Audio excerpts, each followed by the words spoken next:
Why is monotheism the truth? Why would you pray to a goddess rather than God who created the goddess? Why globalism is so dangerous? Because they want to sort of destroy people's cultures. One of the first things a man looks at is a woman's attraction. And it's like if a woman's wearing a burqa, then where's the sexual attraction? She's got her jugs out, with all due respect. A person's not going to be looking at her face. A person's going to be looking at her chest. Somebody showing her arms and legs, but somebody says, you know what, I just want to be in a bra and panties. Where do you draw the line? I've got a lot of self-control. But if a woman that's a 9 out of 10 is standing in front of me with her bits and bobs dangling out, that's a big test for me. What would you say is stronger, lust or love? Well, immediate. People don't even know what is an act of love. Like, people would say that me holding a sign saying feminism is trash is an act of hatred, which is quite funny. A lot of, especially young women, would accuse me of being a hateful person. But the reality is I say feminism is trash every week, every Sunday. My message is very clear. It's trash because it's destroying those natural biological gender roles that are ordained between men and women, and it's destroying those roles. Is saying that men should act like women, that women should act like men, that we shouldn't have these kind of classic feminine and masculine, classic femininity and classic masculinity, which I advocate for. And being a feminine woman, being gentle, being caring. Obviously some of my disagreements regarding Islam would be, I don't want to wear a hijab. I like dressing the way I dress, but that aside, I think that the roles that a man and a woman are supposed to play in society are really being destroyed because feminism came along and said, oh, women, you're being oppressed, and men, you're oppressing women, and it turned male and female relations into a war zone. And for me, this is evil. I truly believe feminism is truly, truly evil. That's why I say what I do.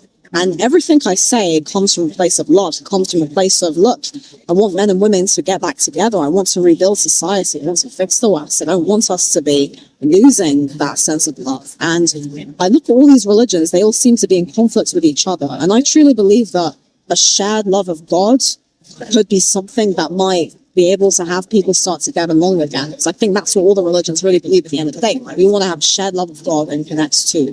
So when we're talking about God, if somebody says there's one God, somebody says there's 7 gods, somebody says that God is a tree, all 3 of them can't be right, isn't it? No, I think that God is a really all-encompassing force. I mean, my worldview is very pantheistic, so the worldview I have is that God encompasses everything and oneness, and that's fine. What we see are actually part of God's creation, like the trees, the nature. This is actually all part of God's broader creation.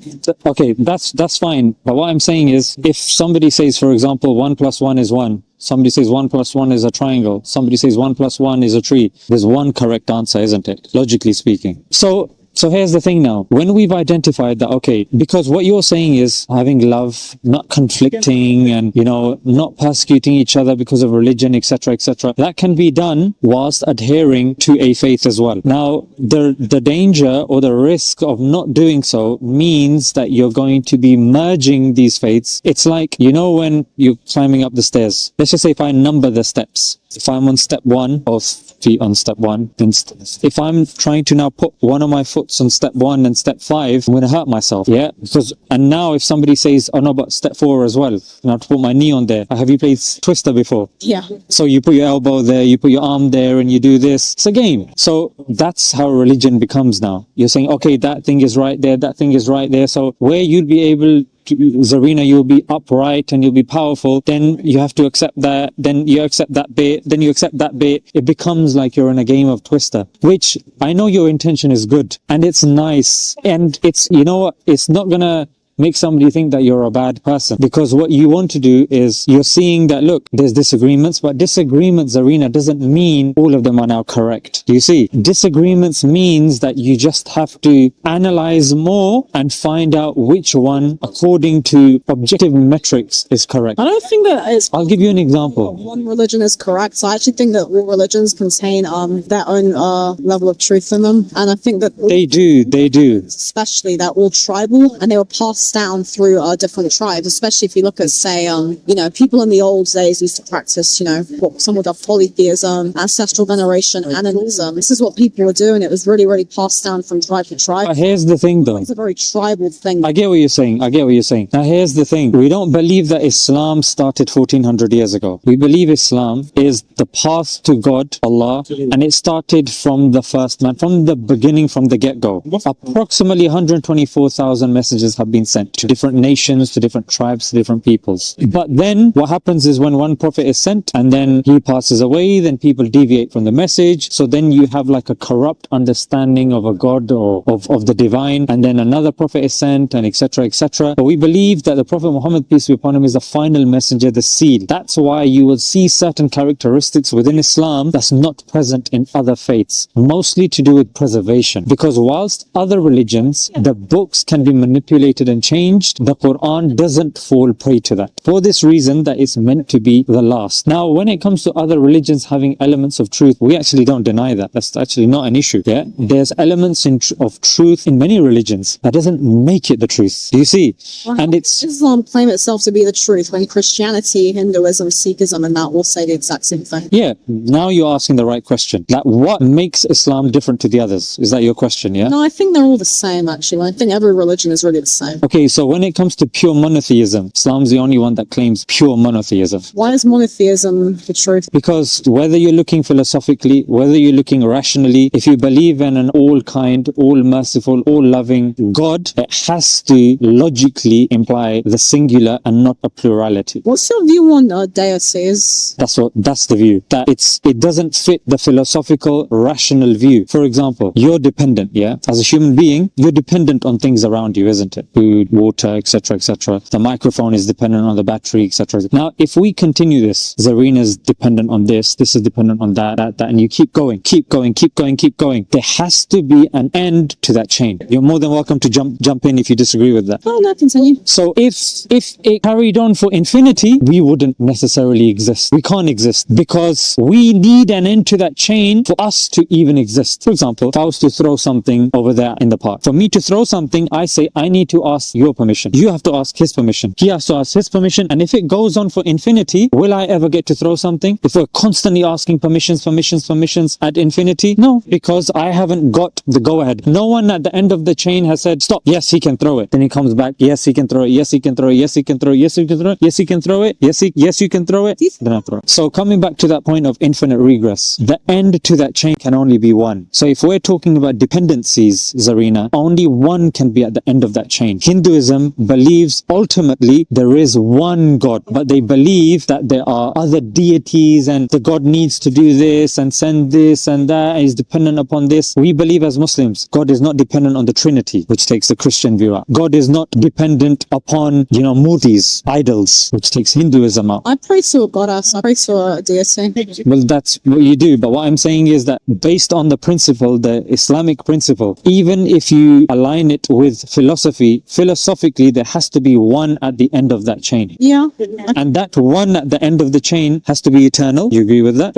Has to have a will, has to have power, intelligence, wisdom. That's our view of God. Well, I think I have the same view of God. I mean, for me, the only difference is I view the deities as aspects of the divine. Like, for example, I pray to my goddess and she gives me a lot of strength. And for me, praying to my goddess, I also commune with spirits and with angels. And this actually helps me a lot because I view these the same metaphysical beings as people who help to keep me grounded and to help guide me doing whatever I'm doing. I know a lot of people maybe don't believe in this, but Zarina, here's the interesting thing. Why would you pray to a goddess rather than God who created the goddess? According to your worldview. For me, the goddess allows me to actually truly connect to God. For me, it's much easier for me to, I think that's why a lot of people would pray to deities, because praying to a deity can actually give you a lot of groundedness, because the deity, I believe that the deities were actually people's first teachers. I believe that there was a time when the deities actually, well, this is my belief, but I think the deities actually lived among us at one point on earth, and they were our teachers and they taught us about God, about the divine. And I believe as well that where we're living now, I don't think that the world was like this. I think that once there were actually angels and other kind of beings that lived here with us, and they taught humanity. Some people talk about the shining ones or something, some old group of people or whatever, but I believe that these beings actually lived among us and guided humanity, and that they've been lost and there's been a lot of suppression, and we don't really know, like, I think that we don't really know anything about the old, like the kind of old world. I think that the world we're living in now is a really strange and quite fake world, and people talk about the Matrix, about this whole world almost being, it's almost like all of that old information knowledge. I mean, even Islam, I actually think that, like, contemporary Islam, Christianity, Judaism, I think that a lot of things have been suppressed, because Islam, I think all of the religions are supposed to be peaceful religions. I think Islam is supposed to be a peaceful religion. Like, I know the Ahmadiyya Muslims, there's a really good Ahmadiyya Muslim guy I've done several streams with called Khalid Safir, and he talks about the revival of Islam, and I truly believe in how there's going to be like a new promised Messiah. I believe that these religions actually want to be peaceful, and that these prophets were talking about peace, but their original teachings were corrupted, and people are now using these religions to start conflicts, which we're seeing now in this part with Israel and Palestine. So I actually don't think people deep down really want to be fighting. I think people want to have cooperation and compassion. I think people want to get along. You said a few points. To address your first point about the goddess, the reason why that's not something that, you know, as a Muslim, that would be compatible with our belief of God, is because that's a weakness. You know, when you say I feel comfortable, The goddess is a weakness. yeah, of God. I'll tell you why. Very disrespectful. No, let me explain, because if I haven't explained, your disrespect is of your assumption of what I'm going to say, isn't it? So the reason why I would say that is because God, when we're saying He's the all knowledgeable, all kind, yeah, all the lover of all, yeah. So you have all of these characteristics of God, yeah, and love is amongst them, mercy is amongst them, knowledge is amongst them. Now, if a person feels that in order for me to get to God, it's difficult for me to get to God, that means that God has not done a good job paving a path to Him, and He's put these big punishments in place of heaven and hell whilst making the path difficult. The path by default has to be a path that's achievable by everybody, because the consequence is so severe, and because the path has been sent for everybody. Does that make sense?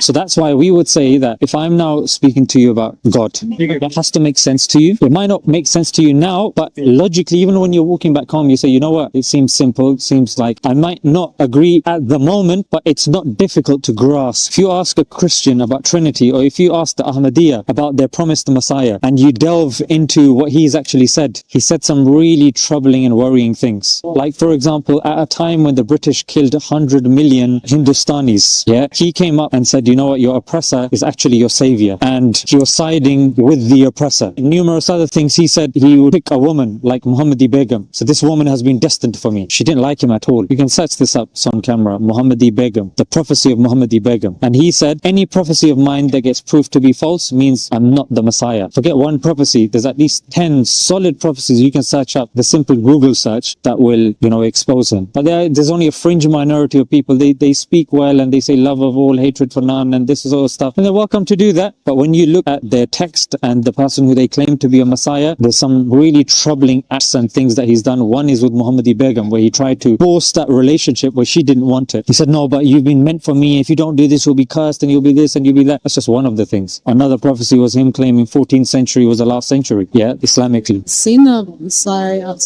Well, they claim that he's obviously the Messiah, and he's this. He became Mary, then he gave birth to Jesus. He was Jesus, and then he became the Messiah. So there are a few of those things which next time you see him might be worth speaking to him and asking him. But Verena, when it comes to God, a 6-year-old, an 8-year-old, a 20-year-old, a 50-year-old should be able to understand the basics of God, of the religion. In Islam, I can explain to a 6-year-old, a 10-year-old, a 15-year-old. There's none worthy of worship besides God, and Muhammad, peace be upon him, is the final messenger of God. That's very simply a summary of what Islam is. Now, if you ask me what is God, I can tell you in chapter. So the difference here is, as a Muslim, we don't go by what we feel, because the problem is, if we go by what we feel, it's going to change day to day. Like, remember how we discussed right at the beginning? If it goes by our feelings, today I might be feeling positive because, you know, I'm speaking to you, you and we have a nice conversation, I might not be feeling positive. So if somebody asks me a question, then my answer might be different. So we go by scripture, because scripture is something revealed by God. Only God gets to decide who he is, what he tells us to do. Because if it comes from us, I personally think that's not only is it disingenuous, but it's somewhat dishonest in the sense that unless if a person claims that they got revelation, how do you know? So revelation is a way of God communicating with us. Again, we can discuss about how do you verify the revelation. You can ask me that. But when it comes to revelation, what God tells us in the Quran is, say he is God the one, the eternal, well, the independent, does not beget, nor is he begotten, and there's none like him. Very simple definition of God. Independence, oneness, does not beget. It's a very Buddhist, so Buddhists believe as well. But Buddhists don't believe in a God per se. It's not necessarily a religion. They say God is oneness. Their definition of God is different. Yeah, because Buddhism is more a way of life. Would you not say that Islam is a way of life?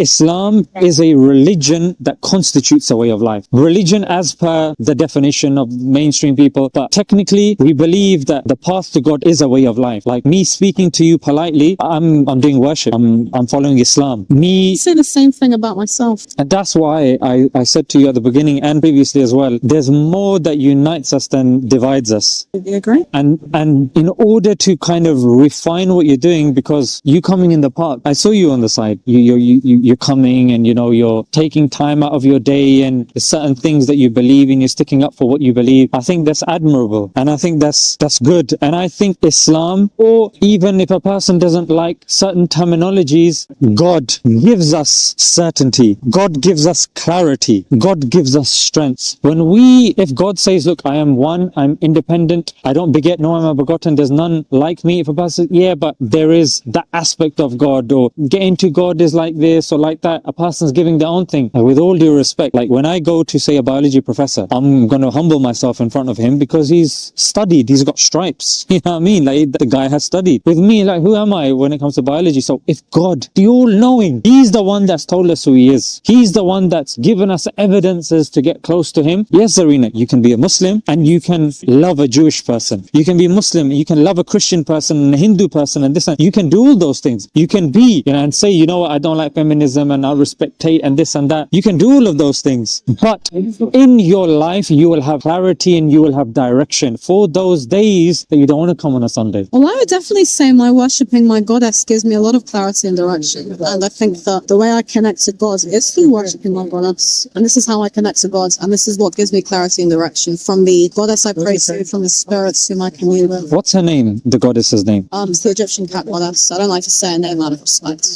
Oh, you don't even say her name out of respect, yeah? For me, it's a respect thing. It's the Egyptian cat goddess. Not saying the name, yeah? Well, it's funny, isn't it? They say do not take the Lord's name in vain. That's something I take quite seriously. But just saying her name without vain? Well, I just don't need to. You don't have to, but I'm just curious. Just like, remember the handshake, you were curious. Yeah. So this is like a... I will say about the handshake though, for me personally, because I watched the clip when you said about the reason why men don't shake women's hands is because it's seen as a commitment for marriage. Personally, that's not what I said. That was part of the reason. Part of the reason. Yeah. Maybe you said, well, what the part of the reason is? For me, shaking somebody's hands is viewed as a form of endearment, and that's why I find it. I think a lot of maybe non-Muslim people might find it a bit cold when people don't shake hands, or even like hugging, because I think as like people, we like physical contact, and I think that a lot of non-Islamic people might feel a bit maybe a bit cold from someone who doesn't want to shake hands or hug them. Even same with like the whole thing of a woman like covering herself. I think a lot of non-Islamic women might take that as a bit would you agree with me that Chinese and Indian people make up most of the population on the planet? Yeah, because they've got two of the biggest populations. And Indians, would you agree that you need it, yeah? Would you say that Indians primarily follow Hinduism? Yeah, but even Hinduism isn't really a real thing, is it? We'll come to that. And would you say that predominantly Chinese follow Buddhism? It's funny because these words like Hinduism, Buddhism, even Islam, in terms of our understanding, sort of been corrupted because it's like, I want to be very careful as well because I'm not Hindu and I don't want to misrepresent anything of Hinduism, but I will say that in advance. But I know that regarding these religions, it's as if they've been given these names almost by like somebody else, because it's like what happened was people would kind of follow the religions of their ancestors. That's fine. We'll come to this, but let's stick with the point, yeah, which is, would you say in China they follow Buddhism and in India they follow Hinduism? Yeah, they follow these typically thought. Yeah. In Buddhism, they don't shake hands, they bow. Just In Hinduism, they don't shake hands. They join the hands and then they bow. So that makes up majority of the population of the planet. If you now include 1.8 billion Muslims who believe shaking hands is disrespectful because you are now invading the person's private space. Now think about this now. The only people that have told you that shaking of the hands, nay, even hugging, even the African tribes, if you meet them and you go for a hug, they will deem that to be extremely disrespectful. Now, who has convinced us that shaking of the hands and hugging is the normal thing to do? It's the European. Again, it's a different way of again, it comes to this whole European-centric, Eurocentric view that this is our way of determining what is right or wrong by what the quote-unquote white man does. Maybe it's just that different cultures have different ways of expressing endearment. So the French, for example, like to kiss on the cheek. I think that's quite sweet. And maybe it's just that different cultures, the way in which people greet each other different. Because, like, for example, different cultures will have certain temperaments, and it's like culture where people are very like, I don't know, very Touchy. tactile. Like that's part of the culture. Like I know Latin America, for example, they're a lot more tactile and stuff. Whereas I think Western Europe is a bit colder. People are not maybe as tactile. I know there's a stereotype for Germans. I'm not really that well traveled. Just Yeah. That's fine. I mean, it's good you've acknowledged that because, Zarina, when we look at where the information is coming from, that's when we realize, oh, damn, like the world is different every. Exactly. And Eurocentric view is something that does need to be identified and does need to be challenged in moments like this. Because especially if you're going to another country and you're saying, oh, they're doing this, that's wrong. Yeah. Well, it's interesting you say that because it's like, for example, with Christianity, with the Catholics, when they went to like certain parts of the world to conquer, they said, oh, your worldview is savagery. And they said, you're savages and you're savages. And it's interesting, isn't it, how people would come to other cultures and say, your worldview is savagery. Like you've got these tribes where women dance around naked and it's not savagery. Like me saying, oh, you're not shaking my hand is rude. But it's like, well, actually, maybe it's not rude. Maybe that's just his way of life. And maybe in order for people to be more respectful of different cultures, we need to actually see that like it's not necessarily savagery or rude or idolatrous. It's that the world is different. And that's why globalism is so dangerous, because they want to sort of destroy people's cultures and have everybody have one world thing rather than saying, no, this culture is different, this culture is different. But I will say, just if it's okay to say on that, I do truly believe that cross-culturally, one universal thing regarding the world, I think we can all agree on this, and having said this at the part, men and women are different. I do think that regardless of where you go in the world, regardless of your culture, most of the world would agree that men are men, women are women, and there's no such thing as non-binary. That's really the crux of my message, and I actually think that is what is really, really, really destroying the West, is the people have forgotten that men and women are different. That's, I would undercut that with one other thing. I would undercut that with, where has this thought come from? Feminism and Marxism. And where has that come from? Marxism. It's come from liberalism, which has come... Actually, it's come from, because Marxism is very different from liberalism. Liberalism with a small L, philosophical liberalism. Because classical liberals are also very against feminism. You're looking at liberalism with a capital L, which is in terms of politics. I'm saying small L, i.e. philosophical liberalism, which is one aspect of which is the splitting of church and state. Yeah, like separating religion and going by and like human beings. What we decide. That's what we decide. Yeah, it is raining as well. A bad thing, because I think a lot of those liberals were actually challenging a lot of the repression. It was bad. Shall I tell you why? Repression of the church and stuff. So I think they were actually just challenging. Repression of the church doesn't now mean that you split it completely. Because the church was sort of abusing their authority. So I think those kind of liberals are just trying to gain like power. But then when the church was, when that issue was solved, surely should have rejoined afterwards, isn't it? Because once the problem's been solved, then you revert back to what worked, isn't it? I mean, the problem sometimes with these organized religious institutions is that a lot of them would kind of use religion as a way to abuse their power. And I think ultimately, if we're going to move forward and have a more godly world, which I think both you and I genuinely want, I think a lot of people want, is actually starting to see how religion or following the path to the divine can be used as a way to actually bring people together rather than as a way to conquer and divide people and destroy other people's cultures and faiths. That was the biggest problem, especially with the Catholic Church. It's the same with the rise of feminism as well. That one of the reasons feminism arose, was because people claimed that men were abusing their power. But that doesn't, and this is what you fight for as well, which is that just because, that was done doesn't now mean that you erode masculinity completely. Absolutely. So I would say that, yeah. Small minority men. I would argue that feminism is women abusing their power. I think feminism from day one was a female supremacist movement. And Zarina, I would say the same for religion, that if you look at academics like Karen Armstrong, who've written books like Fields of Blood, she's said the same thing, that if you look at majority of the religious wars, they are actually based on politics and geopolitics. And that's where these differences and that's where these issues come from. People will weaponize that and they will claim to be attached to that, but upon closer inspection and analysis, you realize that no, it's not actually Islam that says that. It's not Christianity that says that. So coming back to your point about the goddess, like what's your evidence that that goddess exists? Well, for me, because all ancient cultures used to worship goddesses, and for me this is very important, especially as a woman, because I think that one of the biggest problems with these same modern Abrahamic religions is a lack of goddesses and a lack of honoring the divine feminine. And this honoring of the goddess is, the goddess represents that feminine aspect, and I think the feminine aspect of the woman.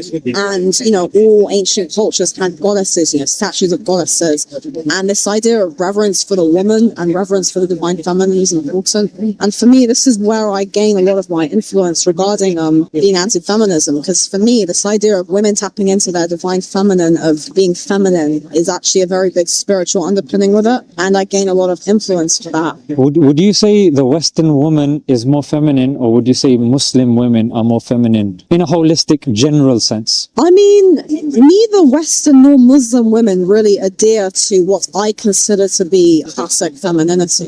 Which is? Well, when I think of femininity, I suppose for me the feminine ideal is this whole idea of, for example, no disrespect to either, but I do see kind of two extremes in a way. Like, for example, the woman wearing a burqa versus a woman being overly promiscuous. These two images of a woman, for me, represent what some women would dub the Madonna on the floor, or the good girl and the bad girl. And this is something that I do see that comes from the Abrahamic religions, especially Christianity. This idea of women are either good and chaste and virtuous, where you cover yourself, cover everything, or overly sexual and overly top. And for me, the resolution with that is the woman being the feminine, i.e., for me, someone who I've always viewed as a feminine ideal is Marilyn Monroe, because I know she's just like a person, but for me, Monroe represents that balance of a woman being, sexy and sensual, but also being, kind and gentle and feminine, or even you could say the Disney princesses. Okay, let's stick with your example. That's interesting. Let's break that down. You said Marilyn Monroe. First thing you said was sexy, yeah? So Marilyn Monroe, she would wear obviously skirts, yeah? She wore nice, elegant, tight dresses, yeah, tight, elegant, sorry. yeah, elegant, which was tight, which was revealing. The same way that someone like, say, Cardi B or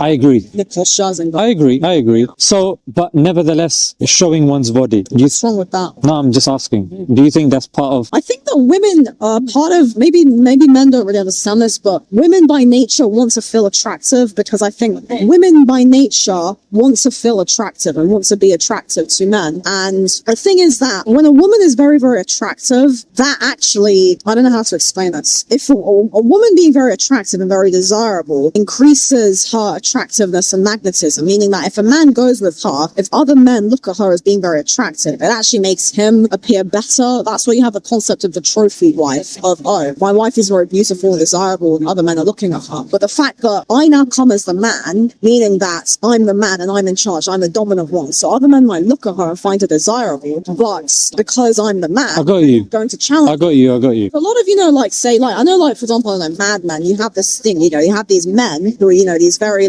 dominant males, and they have attractive wives, but it's the whole thing of the look that don't touch. And this is a very feminine thing. The desire, I kind of made a joke about it with Mr. Dawa about what if I want you to look at me, and I was joking, but the actual root I was trying to say is that women, part of being feminine, the feminine desire, is the desire to be perceived as attractive. For example, if I was standing there at Speaker's Corner wearing a burqa or hijab, it would not generate the same levels of attention. There's actually a very psychological reason why. Let's pin this down though. Let's pin this down. So you're saying, correct me if I'm wrong, a portion or part of quality of femininity is showing one's body, yeah? It's not showing one's body. What I mean is that the desire to be perceived as attractive to other people is a very, very important part of being a feminine woman. Most women, So you don't have to show your body. well, it's because show your body. It wouldn't women. There's a reason why women wear certain clothes, the hourglass shape. Women want to have their their body shown in a way, but it's like the feminine figure, you know, again, if you think of the goddess, like if you look at a lot of these goddesses and the way they dress, they wear certain clothes, it's that idea of looking at a woman in the reverence and the beauty. And I do think that pornography has actually really harmed this a lot, because pornography is... So what's wrong with pornography though? Well, pornography has actually really harmed the way that a lot of men look at women, because instead of looking at the feminine body as being beautiful and wow, it's like reducing the woman's body down to like commodity. So I think that's... But then with Marilyn Monroe, she shows her arms and legs. not the same as being... No, but here's the thing though. Somebody showing her arms and legs, but somebody says, you know what, I just want to be in a bra and panties. Where do you draw the line? Well, I think Marilyn Monroe was very good at dressing in a way that was elegant and classy and feminine. I think the same would go for a lot of those Hollywood female icons like Rita Hayworth, and you know, they were dressed in a way that was very, very feminine and showing themselves. But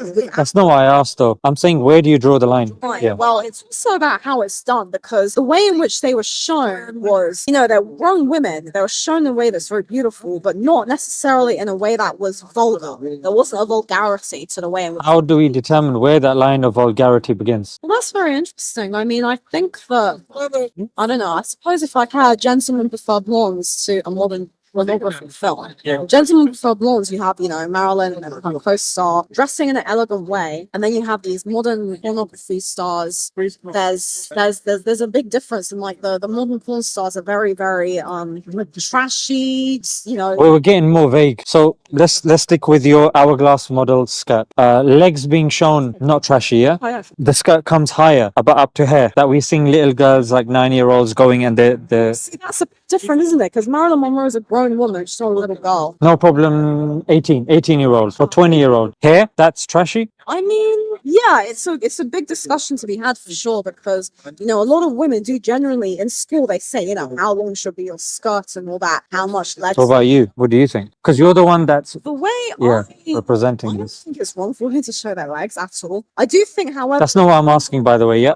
Okay. Depends on where you're going, who you're going with. That's why, for example, a lot of women, say if a woman's going to a nightclub, she's much safer. That's why traditionally, you know, historically speaking, a woman goes with a man. It's like, oh, she's nice and people are looking at her, but if there's any trouble, I'm the man. I'm the one who's in control of the situation. So she can expose. So okay, this is interesting. So you're saying if she exposes a large part of her body, but she's going to a nightclub, you're saying that's all right because that's a place that's acceptable. Yeah, and also because if a man is there, then it's almost like if there's any problem, he's the one who can step in, kind of thing. When you say if there's a problem, if a woman is sumptuous, she receives, I don't know.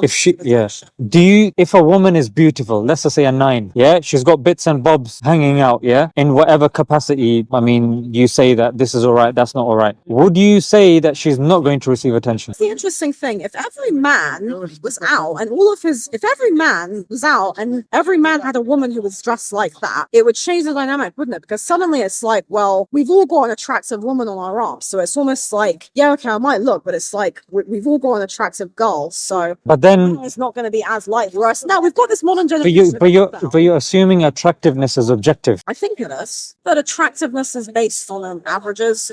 I know I've actually looked into this scientifically. They usually say that women with saying women because women are, you know, more typical beautiful men than anyway. But like female beauty usually comes from averageness. So for example, that's why women who are a certain shape. That's the scientific side. But when you look at certain people based on, for example, certain parts of the globe that they're in, doesn't matter about a woman's face. If she's got her jugs out, with all due respect, a person's not going to be looking at her face. A person's going to be looking at her chest, and they're going to be all over her like a rash. So if we take the logic that you're saying, that if all women just lower the standards of showing their body, then it desensitizes. That's what you're saying, isn't it? It desensitizes the people to the lack of clothing, and people can express their beauty. But what you're now doing is you're correlating a person's femininity and beauty with reduction of clothes. No, and when you're saying that, what I was actually saying is that a big part of being a feminine woman is celebrating and highlighting female beauty, and a lot of women. And you're correlating that. Done that. Yeah, and you're correlating that with, but not specifying specifically to showing parts of the body or wearing tight clothes. But here's the counter argument. Let me know what you think about this. Yeah, if a woman is in a burqa, and a person converses with her. If a person converses with her, respects her, and falls in love with her, as opposed to a woman that's got her big jugs out, that's, waxed her legs, that's done all of that sort of stuff, and,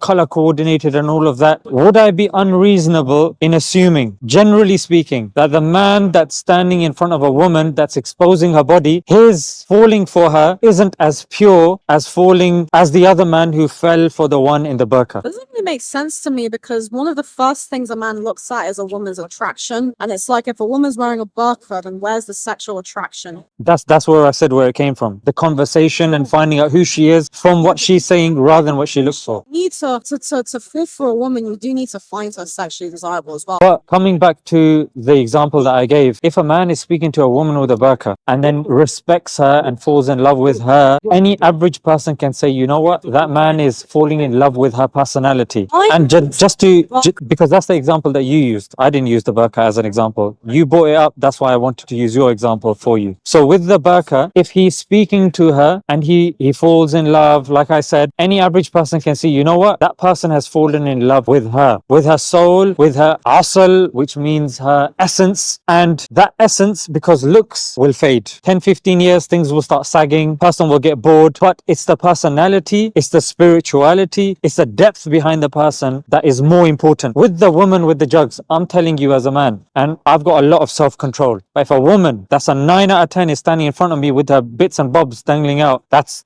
a big test for me. It's two extremes. They are, but those are the extremes that you brought up. Sorry. No. I don't think that the burqa is an extreme. I do. But that's why I'm saying we can discuss that. But because you brought up those two examples, that's why I'm using those two examples. So to finish the second example, if I'm with that woman, I can't pay attention to her face because she's got her double D's in front of me. You know what I mean? So it's very difficult for me to listen to what she's saying and respect her for who she is when I'm just seeing that. So now here's the thing. A woman that covers up her beauty, it's more likely that she will be respected for who she is as opposed to what she looks like. Don't you think it can be both? Don't you think that a woman can be appreciated for her beauty, not having her jugs up? It's like the way I'm dressed today. Okay, it's cold, but normally I normally wear a dress, right? When it's summer, even though I'm dressed now, I've got my hair out, for example. Why am I somehow less receptive to respect from a man because my hair's not covered? You see what I mean? It's like, I don't really understand, why is it that why would I be less receiving of respect from men for my hair being out compared to my hair being covered? And also, as a woman, if I was, say, engaging with a man wearing a bra, he's falling for me. For me, there's something, again, there's an inherent sexistness in that, because I think attraction, you're obviously completely right, there's spirituality, it's so important, but sexual attraction is important. And a lot of marriages fail or break down because of a lack of sexual attraction, especially for men. Men are... I agree with you. That's very important. Than women. And I think that pornography, the two extremes that I perceive are, say, pornography versus the burqa, or even, I'm just using the burqa as a symbol, but we'll say the overly sexual woman versus an utterly sexist chaste woman. Just two extremes. I think that it's actually harms the way men. I don't think it's an extreme. Yeah, I need to add this on because to give it like an accurate representation. So with the burqa, if I'm speaking to a woman and then I respect her and this and that, and you know what, I think she's fantastic. The next step now is I can see her without the burqa. Bear in mind, the hijab and the burqa is only put on when she leaves the home. Her family sees her without the burqa. Her husband sees her without the burqa. So it's only a select few people. Yeah, so that's a very important addition to make, because some people think she's in the shower, she's wearing the burqa, she's with her brother, she's wearing the burqa. No, it's with the people that she shows herself to Islamically. That's the burqa. And I think that was very important to add in because it's used as an extreme, which it's not. It's a woman, like for example, the corona mask. Many women, when COVID had somewhat ended, they still felt so comfortable in the mask because they didn't get people wolf whistling at her, jeering at her, making passes at her. She was able to just live the way she is. And that I think is a very important distinction to make, because here's the thing with regards to what you're saying. It's not that you're not going to be respected. Blanket statement. Objectively, scientifically, the question is, does your hair as a woman have sexual value? I don't think so. It's not about what you and I think, because scientifically we look at what the studies say. Well, that's one of the things. But here's the thing. Scientifically, the woman's hair has sexual value. I'll tell you. So when a woman's hair has sexual value, that means she's giving off sexual vibe. Not a good thing. Not necessarily, because there's a difference between lust and love. So with the hair, scientifically speaking, speaking, there are plenty of studies that have been done to say that hair has sexual value, and when a woman is sexually aroused, her lips turn red. You didn't hear that? Well, I'm laughing because my lips are red. Yeah, it's just lipstick. You're not the only one, but makeup is rooted with a woman making herself more sexually desirable to a man. Yeah. So red lips, rouge, longer eyelashes. So here's now the distinction. Do you love that woman or are you lusting after that woman? But that's the thing though. You have to lust after the woman that you're in love with so that you can have a sexually satisfying relationship. But what would you say is stronger, lust or love? Well, immediately. Sex should be part of love. That's why It's not about what you think. As a man, what do you think is a stronger driving force for me? Love or lust? Don't you think they should go together? They should go together, Zarina, but they don't. As a man, we're driven. Why do you think advertising is predominant? Why do they say sells? Yeah, Why is it that why is the pornography industry so dominated and geared towards men? Why are strip clubs mostly populated by men? Why are prostitutes catering towards men? Because the driving force for a man is sex. Yeah. If a woman's standing there and she's got again her jugs out, with all due respect, not interested in love, mate. Like, you look very nice. Let's do something. What That's I'm trying to say is that this is an extreme. This is the flip side of the very overly chaste, virginal. I don't want to use these words because they get misinterpreted. We'll say the overly sexless woman versus the overly sexual woman. And what I'm trying to explain is, do you see how both of these are actually mess up the way men look at a woman? What I'm trying to say is that love and lust should go together. Is that ideally every man should have a lovely. Ideally, they should. If we lived in a healthy, homogenous society where it was safe, why would women need to wear burqas? Zarina, we don't though. That's the reason. Look, Zarina. Women need to wear a burqa. Look, Zarina, why is it that men are saying that a man can be a woman and a woman can be a man? Why is it women are saying we don't need men? Because we don't live in an ideal society. That's why we need, Zarina, that's why we need you to come to the park and tell us that feminism is trash. Do you see? It's because, look, there is an inherent desire amongst human beings to reduce human effort, to lie, to succeed using the quickest way as human beings. So what we're saying is, yes, you're right, Zarina, but what I'm saying is that typically, genetically, physiologically, the presence of testosterone in a man means that man is thinking through his private part. I'm well aware of this. And what I'm saying is a potential solution to this could be for women to move away from the poor versus overly. But there's a bit in the middle that you suggested, and that's why I said that, look, a woman in a burqa, she's in a burqa because of... I don't think women really want to wear burqas. It doesn't matter what they want, yeah? No. What matters is, for example, look, if somebody comes to you and says, look, I want feminism, you're going to say feminism's trash. Do you see? Like, with all due respect, you're saying it doesn't matter what you want. What is the reality? And look, that's why we're resonating so much, because we're actually more closer than you think. Because look, this is where we started from. I said that, look, you need an objective morality from God. And if we accept, before the conversation proceeds forward, there is a God who sent revelation and he's true what his revelation said. I can prove, I can evidence, and you've accepted it. Now it then logically follows what God has said is true. That's why your person of respect, Andrew Tate, has taken this. Now, Andrew Tate is a man of cigars. That's probably agree with what I said regarding women. No, because with him, thinks women should wear burqas. Andrew Tate thinks what the Quran says because he's accepted Islam. When you accept Islam, the Quran doesn't actually say women should wear burqas. It just says they should dress modestly. No, the Quran talks about the hijab. The burqa is, generally speaking, women that wear the burqa, they are going above and beyond. Yeah, that's not, according to the majority of the Muslims, burqa is not an obligation. Yeah, now, but the thing now is, when you're titling it as, look, that's an extreme, or that's this, that's that, that's where I will have an issue, because that's an extreme to you coming from a Eurocentric point of view. But I don't know. I mean, again, we're talking about actually like African tribes where women walk around with their breasts hanging out, and it's not perceived as sexual. It's actually perceived as part of the culture, because in those societies they're much more homogenous and stable. Yeah. So again, with religion, we're dealing with the whole planet. We're dealing with the whole of civilization, and there are laws, that are applicable to everybody. So that's why it was so important for us to determine that there's a God, there's an objective morality. Now, whatever God says, it's beyond me, it's beyond you, we do it. Why? Because God said so. I believe in God. That's my morality. That's the thing. So